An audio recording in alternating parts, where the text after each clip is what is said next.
I'll start with a funny one. I remember early on, somebody just got just mad about where a Christmas tree was located in the sanctuary because they had always done it where the tree was over here, but that one year the tree was over and just mad. And I remember like seeing this person, and they weren't like mad at me because I didn't do it, luckily, but like I was still kind of a new person, but they were so mad at this other group of people, and then it became a thing, and they all were arguing about it.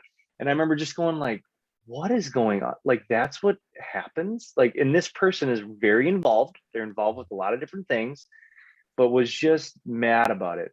And that stuck to me, like, and I'll never forget to see that person's face, like, and how upset they were. And that just was always a reminder to me then for a long time.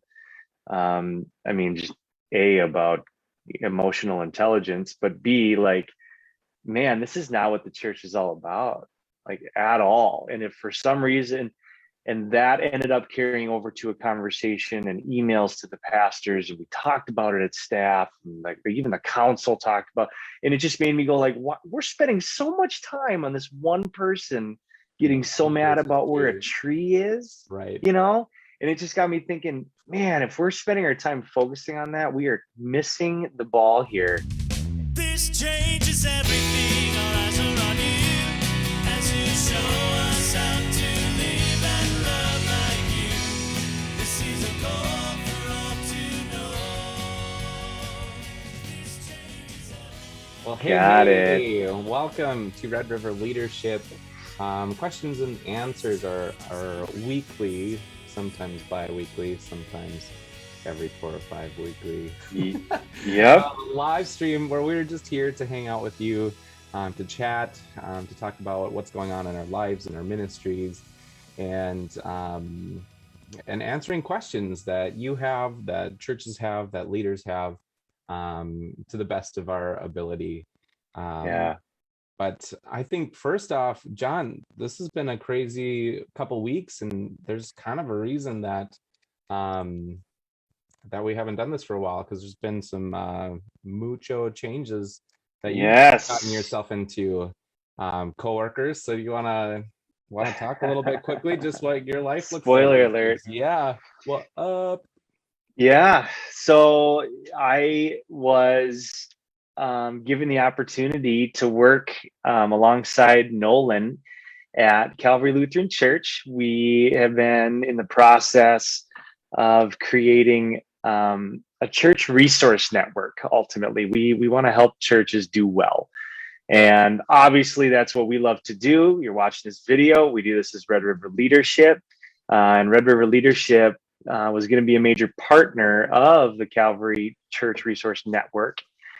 So either way, we were going to be involved. And then they approached me and asked me if I had interest in working for the network and being a part of getting it launched and getting it going, and then help running it.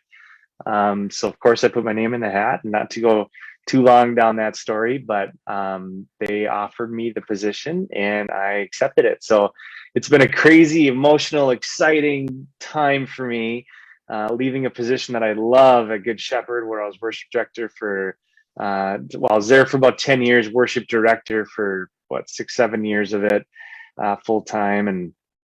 And so that was a very sad kind of period, the last few weeks of saying goodbye, and a lot of it being my last on staff there with an amazing team. But through it all, I just was pumped to be a part of the Calvary Partner Network. So we're going to talk about that and throw out some things along the way. You're going to hear that term from us a lot more as we go. Calvary Partner Network. With Red River, we focus a lot on worship and technology and general leadership and worship leadership. And the Calvary Network is going to focus on, worship series and sermons that you can use, kids curriculum, youth ministry, kind of a holistic view. And I think we've mentioned the Calvary Network a few times, that it was in the works and it was happening, but now it's going to be a big part of what we do and how we continue to grow. So I'm very excited to be joining your team, Nolan. It's going to be a lot of fun. Yeah. Oh, that didn't work. I don't know if you have the ability to share to Nolan Weiss music, but I would. Anyway, I just think it's I think it's such a perfect fit for you, John. We've been I think one of the things that attracted us to each other from such an early stage, you know, at first it was the music side of things, just the music side of things, but it was always this constant hunger to equip and help leaders, to help churches, to help ministries. And most of you you've heard the story that we'd be leading worship for a gathering or something, and the questions keep on coming in. This is what you do, like this is how you worship all the time. We can't even find a piano player, so we have to watch YouTube videos from some stranger danger ranger. And you know, there's just always been this hunger. We'd go and we'd get trained outside of our church, outside of our denomination, outside of our state, our locate, like all of these things, and just be so filled up. But knowing that there's such a gap between that kind of education and where so many churches are, that are in our flavor, in our upper Midwest, in our whatever it is, our theology. And so we've just had this constant hunger to equip and to help churches to grow, to reach more people, as we all are called to preach the gospel, to let people know how loved they are. And I think that that's been something that's connected us from literally that first time meeting you, John. And so it's just such a perfect fit, that everything you do, everything you live and breathe, from your family to your call, to what we get to do here, is all about helping others do their best in reaching more and more people. So welcome to the team. I'm super excited. And thanks, man. And that kind of brings us into our topic today. I was working late 2 nights ago, and I was talking to a good friend of mine, Pastor Randy. Shout out, what? And I had made some silly comment on one of his posts, and he's like, you just think differently. I was like, well, I think I'm just kind of a jerk and I'm teasing all the time. He's like, nah, it's a little bit more than that. And so we got into this conversation about what is it that that switches the focus. What is it? What's the perspective? How do you get outside of what you're used to? And I said, really, the biggest thing that's made the biggest difference for myself, and I know for you too, John, is a philosophy change. And I know that most of you who connect with us on here have us come out to do consultations. It's a lot about teaching skills. Using our hymn library, it's about using the skills, the things that we have. And I would say that even more important than that, that underneath it all, there's always this underlying philosophy that I think has really been what has made our ministries thrive so much. And so we just wanted to talk about really one of the biggest philosophy changes that has happened, I would say 10, 12 years. And it's not like a boom, we're here. It's this ramp, right? It's like each day one step closer and further into this. So the biggest one for that I could ever think about is we are a church for outsiders, not for insiders. And before you get offended by this, before people start sending their emails in, I totally get it. That's kind of a hard thing, because we've got the people who have always been there. The people who literally started the church are still in the pews, in the same pew that they were in as a 2-year-old growing up, and they're still there, and they've been paying the bills, and they've been tried and true. I am not saying we are against them. I'm saying there's a philosophy switch on how we treat them. So I'm going to flesh this out, and we can have a little conversation too, John. But this switch changes how you view everything.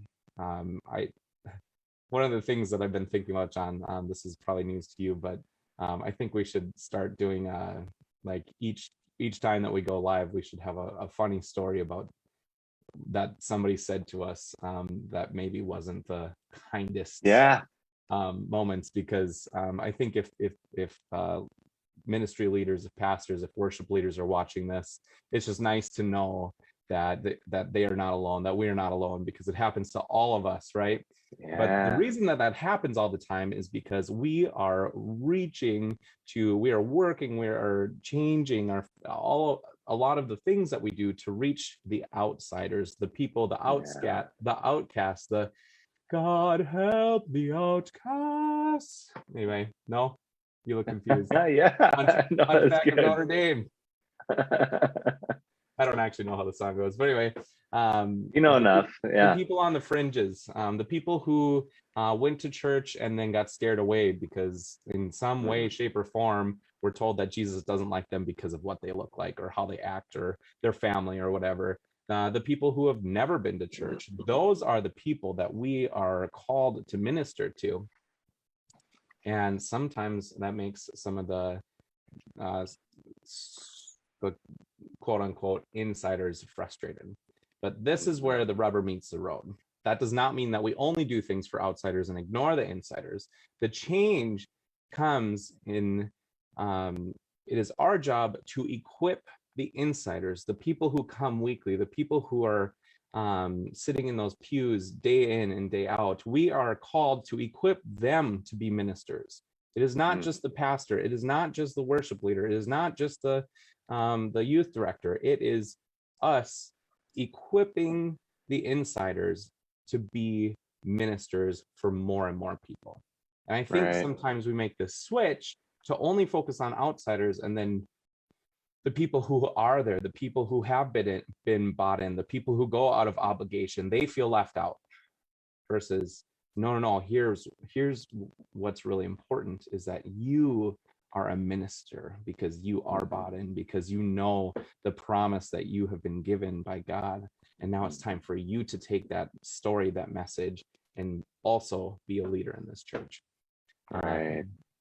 So I think that is such a huge deal that we need to be talking about. This is something that we need to be seriously shouting from the rooftops. But this is every encounter that we have with consultations, with build outs, with tech, with worship leader conferences, whatever it is that we're working on, we need to be talking about that.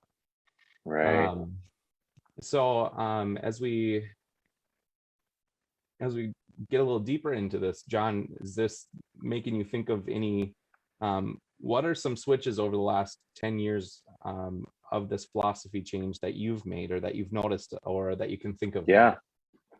I'll start with a funny one. I remember early on, somebody just got mad about where a Christmas tree was located in the sanctuary, because they had always done it where the tree was over here, but that one year the tree was over there, and just mad. And I remember like seeing this person, and they weren't like mad at me because I didn't do it, luckily, but like I was still kind of a new person, but they were so mad at this other group of people, and then it became a thing, and they all were arguing about it.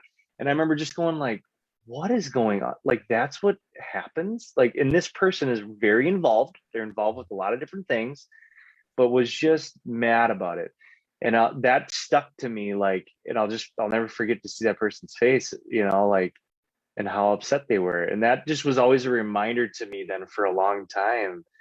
I mean, just A, about emotional intelligence, but B, like, man, this is not what the church is all about, like, at all. And if for some reason, and that ended up carrying over to a conversation and emails to the pastors, and we talked about it at staff, and like even the council talked about, and it just made me go like, what? We're spending so much time on this one person getting so mad about where a tree is, right? And it just got me thinking, man, if we're spending our time focusing on that, we are missing the ball here. And yes, there needs to be a conversation. Yes, it needs to be handled. But just to see it just unravel and unfold and this big thing come about.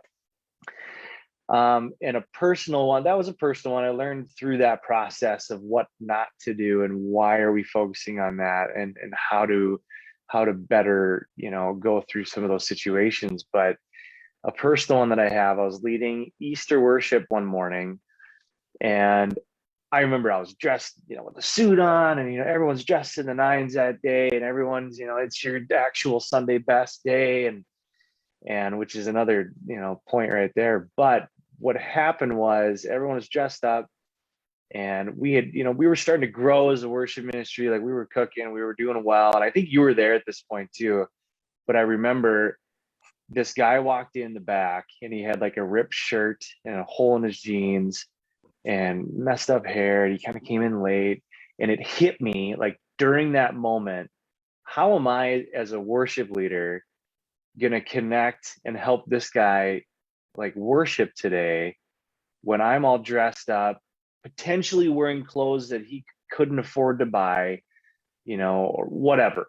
And I am in no way have ever bought an expensive suit in my life to this day, but still, I mean, I remember just the feeling of I'm having a hard time connecting with him, or feeling like he could connect with me, to pray with me, to sing with me, to whatever it was that I was doing in that worship moment. And that was a moment where I went, man, not that God deserves any less of a dress, or that there's anything was less meaningful because I need to dress down a little bit more. But it was like, if we're here to like lead and to connect with people and to lead worship in a way that anyone can worship with you. And here I was feeling like I was dressed to impress, and that I wasn't there to intentionally like connect with anybody, whatever their story is, whatever they're wearing that day, whatever they can afford to buy that day. It just hit me. It hit me hard, and I'll just never forget that moment.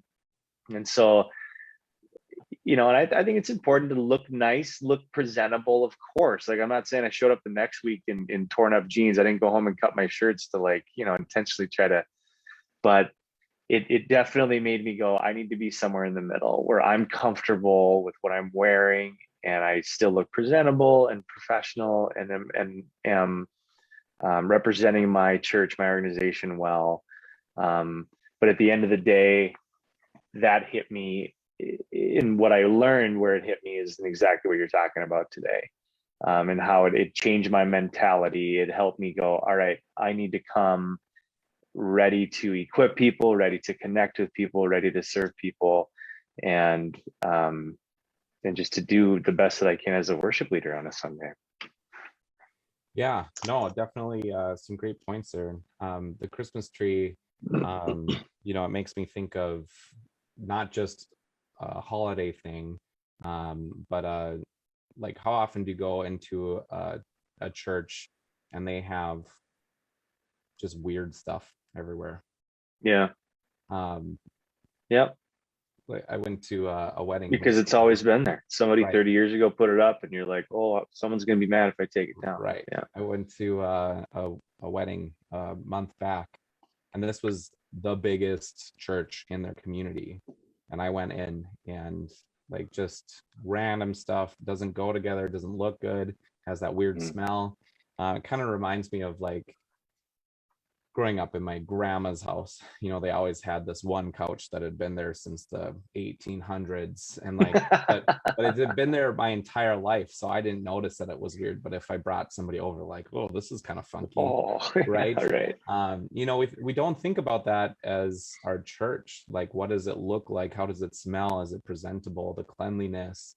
For me as a full-time worship minister, going to a church and noticing it is a big deal, because if I do, knowing what churches are like, can you imagine somebody who's never, like, doesn't want to go in the first place? Their grandma dragged them there or whatever. Like, there's this thing, like, we have to be present to what it looks like. When you come in as a leader in your church, you have to put on, not your pastor, I've been here for 100 years hat. You have to put on, I've never been to church, I don't really want to be here, but for some reason I'm here. Am I going to make it to the sermon? Am I going to get to hear the message of love and salvation in my life right here and now today? If I get scared in the entryway between the two doors because there's weird things on the wall, or it smells weird, or there's some weird lady who's like, oh, it's your first time, like, there's all these things. Like, you have to change that mentality. At least that old lady was excited that they walked in. There is some positivity. Usually you walk in, there's an old lady going, "Who's that? I haven't seen them before. Why are they here?" You can't sit there. That's this person's spot. They've been here since 1942. Yeah. Which, I mean, we could talk about this forever. And the other thing that we were talking about, John, it was you who told me, because I would buy a new suit, you know, that didn't fit me because I didn't know that you should get it tailored and all these other things. But I would buy a new suit every Easter so that I would have my best on. And I'd use it for weddings and whatever funerals after that. And you're like, well, dude, what do you like? What about this guy? Like, how are they going to connect with you? These people coming into Easter, one of the services that so many outsiders come into, like, how are you going to, they're going to be like, oh, you have to wear a suit here, or look at them, they're leading worship and they're wearing a suit. I don't fit in here. I'll never come back again. Right. And not to, like, just as a little disclaimer too, because I know it's so easy to hear that and go, well, there's just no respect for the space then, you know. And it's like, no, it's not about a respect thing for the space. And I am all for, I'm not telling you to dress down. Like, you can dress however you feel called to dress. But at the end of the day, I'm never going to judge you for it or tell you to do it differently necessarily. I guess I told Nolan once, but if you are aware and your philosophy is, I am doing this for the outsiders, and you still feel called to wear a suit, good for you. Then that's great. If you want to show an example of, hey, we are well-dressed people here, that's great. But if you are hearing this and going, all right, I am like wearing a tuxedo to Easter, I should probably calm that down a little bit, you know, like, but like, all right, I've always just done that because I want to look my best, you know, on a Sunday, or I am on stage, so I need to be dressed a certain way. Like, no, if you can turn that around, think about the outsider first. Think about the homeless guy potentially that's coming in your doors for the first time. Not even the homeless guy, the guy who just feels awkward to be there. Whatever your definition of an outsider is, you know, just be thoughtful of it. Yeah, and I think the biggest thing, like, this isn't a do this. This is a think about this. Have you ever considered this? Are you intentional, or do you just do it because that's what you do? Another thing that this comes up a lot, and this is where I get a lot of emails and might still hear from this video again today, is the music that we choose. We've kind of had these conversations before, but my job is I play organ, I direct choirs, I select liturgy, I bring in special music and instrumentalists and groups, all the way to leading worship that is with a band, right? I do anything and everything in between there. And there is a time and a place for this, and there's a time and a place for this. But often I get complaints from one side over to the other. And here's my response. If the faith life of the next generation, my children, your children, and our grandchildren, is important, then we need to be doing this. We're doing this, and to us, like, that's one of our underlying things at Calvary, is that the faith life of the next generation means everything to us, right? But we did some research, and, you know, in one side they want classical music, stuff that's been around for hundreds and hundreds of years, which I love. That is how I grew up. It means a whole lot to me. It not only connects me to God, it connects me to my grandparents, which there's not a lot in this life that reminds me of them as much as that kind of worship. But only 10% of Americans listen to classical music ever. 10%. So that in itself, like, okay, what are people listening to? Right. Well, who was it? Like Louis Giglio, or there's a quote that just went out I saw last week that said something about, I know I listened to Louis Giglio podcast. He was just on Carrie Newhoff this week, so I was just listening to that. But somebody put out a quote saying, if you want to get to know your kids or the youth of today, like, if you want to kind of know what they're about, listen to the top 40. Yeah. And that is true in church. I mean, not that we have to play the top 40 in church, but what's the style? What's the vibe? What's the feel? There's obviously things to take away from that and things to leave there, but I think it's something to really pay attention to. Like, listen to the top 40, take a day and just have it on your Spotify and just let it ride a little bit. You might be surprised, maybe keep it down if you're in the office, but know what the vibe is, because that's what young people are listening to. And I think for a long time, Nolan and I used to say, oh, we do this, we do that. Well, now I'm 32. Yes, it's relatively young, but I don't half the time know what high schoolers are listening to. It's so much different. It has changed so fast, and it always will. I was just talking to somebody the other day about the evolution of music and how it keeps changing, and it's this phenomenal thing when you think about it. For one, I like classic rock. I like music from the 70s and 80s, but not everyone even in my age does. There's people who just listen to what they grew up with, and just to be aware of that and be thinking about that. And this just brings up a whole nother point. We're talking about high schoolers and kids. If you don't have them in your worship space worshiping with you, that is a good sign that you are not reaching the outsiders. Right. There's probably a few churches that we'll connect with that literally there's nobody under the age of 65, and you do whatever you want. Everybody else, there are schools, there are daycares, there are parents with elementary school age children around. If they are not dancing and enjoying themselves, they are not going to continue to be there for the rest of their lives. And one of the questions is, well, where do you get this philosophy from? And my answer is Jesus. It's Jesus. He had I haven't really played through this too much in my brain, but he had his 12 disciples, and he didn't spend his time just preaching to his disciples, right? He traveled the countryside and they followed with, and they heard him preach as he preached to all these crowds of outsiders everywhere. And there are stories about the disciples being like, bro, just talk to us a little bit. We just want to get rid of these guys to spend time with us. And Jesus is like, no, we are here for everybody. Yeah. And then after a while, Jesus said, okay, now you go out. Yeah. Now it is your job. You go without me. And then they continued on, and then Jesus was crucified, and we know that story. And every single one of us who are connecting to churches and worship leaders and everything right now today it is because of Jesus, but it is because of the disciples who went out and spread the gospel.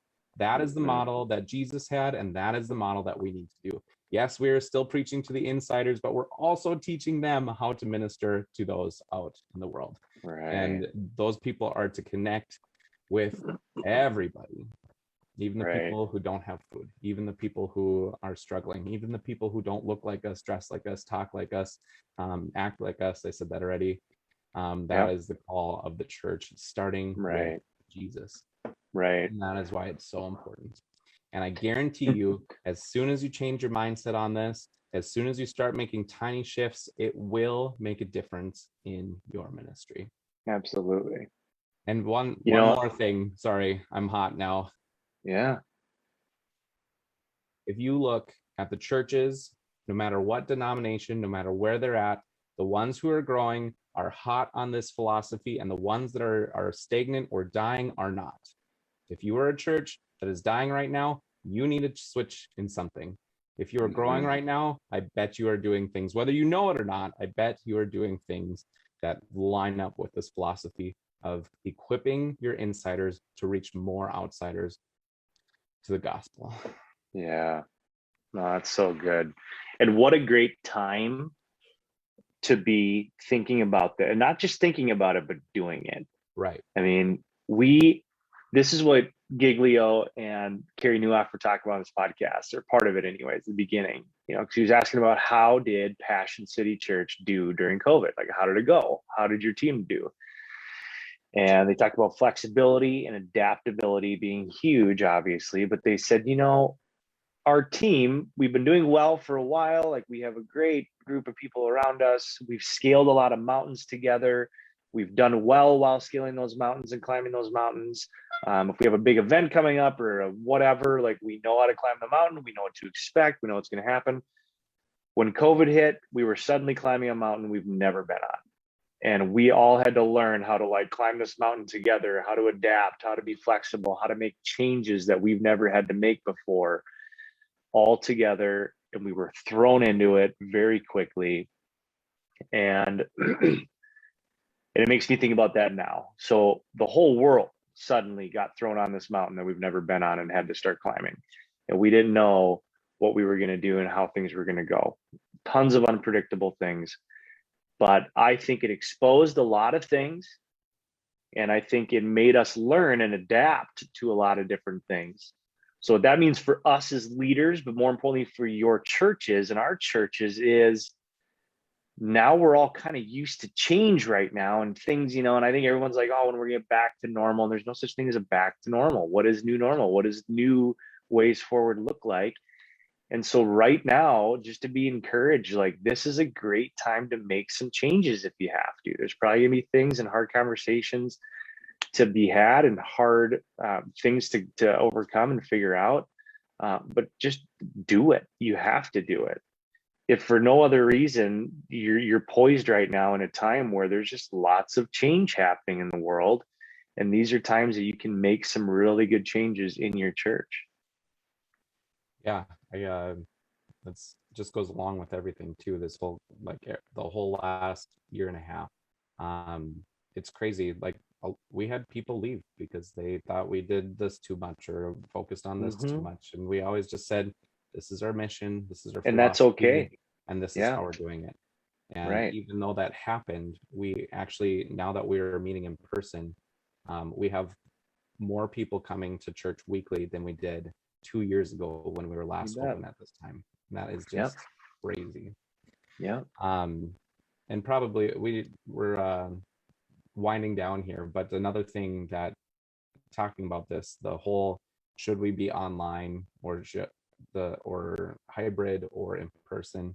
Obviously in person is important, but I would say that the people who are saying no to online, as well as a separate campus who are reaching outsiders, I think that is a sure indicator that those churches are not interested in the outsider. That is a good way to look at it. Because if you're cutting out being able to reach 5, 10, 20, 100,000 more people literally around the world, and you're saying no to that, I understand that resources and know-how and all of this is very hard to come by. But saying, no, we can't do that, or no, or even worse, no, what's the point? Yeah. It's going to be a hard reality, I think, for a lot of churches moving forward. Did you see one of the comments that just came in? There's one on Facebook. Tim Jaycock said, I think insiders may need the gospel just as much as outsiders. Absolutely. Which is interesting because that's where like the pushback is, but it's also, that's not even a pushback. I don't hear that as a pushback, but what I hear is like, that's the common conversation that'll happen. Well, we need to tend to our flock, to the people that are here. And absolutely, but by being so outsider folk, it doesn't mean you don't minister to and with the people that are there, because yes, when a lady blew up about where a Christmas tree was in the sanctuary, like she needs to hear a message of love and grace and forgiveness, the message of the gospel so badly, and has been sitting in her one pew where we all know where that person sits for years. Like she goes to church every Sunday, but has she ever heard anything? I don't know. I hope so. Yeah. Like that's where you just have to continue to move forward, knowing that your mission of outsiders and being outsiders focused, from a strategy standpoint and just from a philosophy standpoint, what's going on inside is so important. I think the biggest thing is, no, we're not saying only this. We're saying as soon as the insider is the only person that you are tending to is the second that you make that, or the second that you claim that that's your point as a church, is the second your church starts dying. Yeah. And like I said, with the whole Jesus kind of a lesson from his ministry, he kept on teaching and preaching and loving on his disciples. It was just that he also had them go and preach the gospel as well. He equipped them. It wasn't, I'm just going to talk to you. It wasn't, I'm going to ignore you and only talk to them. It was like, let's do this together. We are in this together.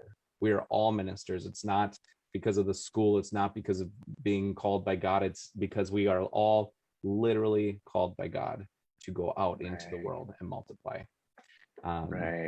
Go make disciples. Anyway. But as we close up, we were talking about online. I was kind of trying to get on to this, John.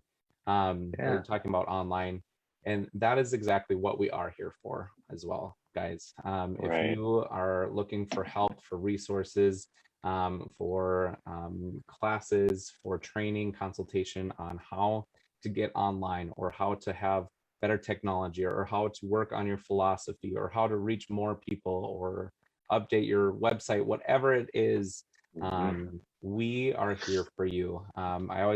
We always just say, we want to be an extension of your team, of your ministry, however that looks. I hope that you'll reach out. John, I don't know if you have a new computer, so you might not have our end screen here.